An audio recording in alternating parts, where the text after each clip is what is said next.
ازيكم ابطالنا الحلوين ابطال حضانة مهرجان الكرازة المرقسية 2025. دلوقتي هنراجع الدرس الاول. جاهزين؟ تحسين. دلوقتي هسأل اسئلة وعايز الشاطر اللي يعرف يجاوب. اول سؤال، صح وغلط. من صفات الراعي انه يأكل الرعية ويشبعهم ويحميهم ولا غلط؟ صح. برافو عليكي، صح. إن من صفات الراعي إن يرعاهم ويأكلهم ويشبعهم ويحميهم. تاني سؤال، صح ولا غلط؟ الراعي بيفهم كل حاجة عن رعيته. إمتى بيكونوا مطمئنين وإمتى بيكونوا خايفين، إمتى بيكونوا جعانين وإمتى بيكونوا عطشانين. الكلام ده صح ولا غلط؟ صح. برافو، صح. الراعي بيكون عارف كل حاجة عن رعيته، امتى بيكونوا مطمئنين وامتى بيكونوا خايفين، امتى بيكونوا جعانين وامتى بيكونوا عطشانين، امتى بيكونوا فرحانين وامتى بيكونوا زعلانين. صح ولا غلط؟ اللي مع الراعي بيكونوا حاسين بالخوف؟ غلط. صح، برافو عليكي. اللي مع الراعي بيكونوا حاسين بالأمان مش حاسين بالخوف. أكمل. أنا هو الراعي الصالح. برافو عليكي، أنا هو الراعي الصالح. جت في يوحنا 10:11. برافو عليكي، أنا هو الراعي الصالح. جت في يوحنا 10:11. صح ولا غلط؟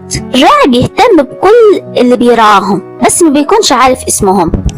غلط. برافو عليكي، غلط. لا، الراعي بيهتم بكل اللي بيرعاهم وعارف كل واحد باسمه. صح ولا غلط؟ الرعية بتكون مش عارفة صوت الراعي. غلط. برافو عليكي. هما كمان بيكونوا عارفين صوت الراعي كويس وبيقدروا يميزوا صوته عن باقي الأصوات. أكمل. الرب يسوع عارف كل واحد بإيه؟ باسمه. صح، الرب يسوع عارف كل واحد باسمه. صح ولا غلط؟ اللي بيسمع كلام ربنا وبينفذ وصاياه بيقدر يميز تعليم ربنا من أي تعليم تانية؟ صح. برافو عليكي. اللي بيسمع كلام ربنا وبينفذ وصايا ربنا بيقدر يميز تعليم ربنا من بين أي تعليم تانية. صح ولا غلط؟ الرب يسوع مش عارف كل اللي أولاده محتاجينه ولا بيأكلهم ولا بيشبعهم. غلط. أكيد غلط. الرب يسوع عارف كل اللي أولاده محتاجينه بيديهم كل احتياجهم في الوقت المظبوط. مين اللي بيبقى حارس كنيسته من أي خطر وبيحمينا؟ رب يسوع. برافو عليكي. اللي بيبقى حارس كنيسته من أي خطر وبيحمينا هو الرب يسوع، وعلى طول تلاقيه بيجمع أولاده في حضنه لأنه هو راعينا. صح ولا غلط؟ زمان ربنا يسوع كان بيجمع الناس حواليه بس كان بيمشي الأطفال. غلط. برافو عليكي، غلط. ربنا يسوع كان بيجمع كل الناس حواليه وكان بيحب الأطفال قوي وبياخدهم في حضنه ويباركهم. الأطفال وهم جايين عند بابا يسوع التلاميذ وافقوا إن هم يترموا في حضن بابا يسوع؟ غلط. برافو عليكي. التلاميذ منعوا الأطفال إن هم ييجوا في حضن ربنا يسوع، لكن لما ربنا يسوع شاف اللي حصل نادى عليهم علشان ياخدهم في حضنه ويباركهم. صح ولا غلط؟ الأطفال كانت متضايقة خالص وهي في حضن بابا يسوع؟ بالعكس كانت فرحانة. بالعكس كانت فرحانة لأن حضن بابا يسوع بيكون حضن مفرح. ربنا يسوع لما شاف التلاميذ بيمنعوا الأطفال إن يقولوا قال إيه؟ دعوا الأولاد يأتون إلي ولا تمنعوهم لأن مثل هؤلاء ملكوت السماوات. برافو يا بنتي.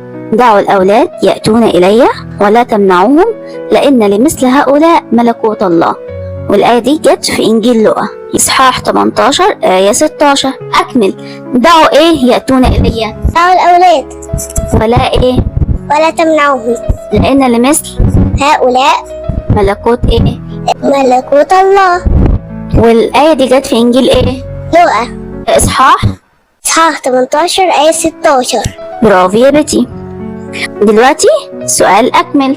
فاحتضنهم ووضع إيه؟ ووضع يديه عليهم وباركهم. والآية دي جت في إنجيل إيه؟ مرقس 10:16. برافو عليكي يا بيتي. الآية دي جت في إنجيل مرقس 10 آية 16. فاحتضنهم ووضع يديه عليهم وباركهم. والآية دي جت في إنجيل مرقس إصحاح 10 آية 16. مين أجمل راعي بيحرسنا بيحمينا؟ ربنا. برافو عليك، الرب يسوع. لأنه هو إيه؟ لأنه هو الراعي الصالح. إحنا في حضن ربنا يسوع بنكون مطمئنين وفرحانين. أكيد. أكيد، الإجابة صح. ونشوفكم في مراجعة الدرس التاني. باي باي.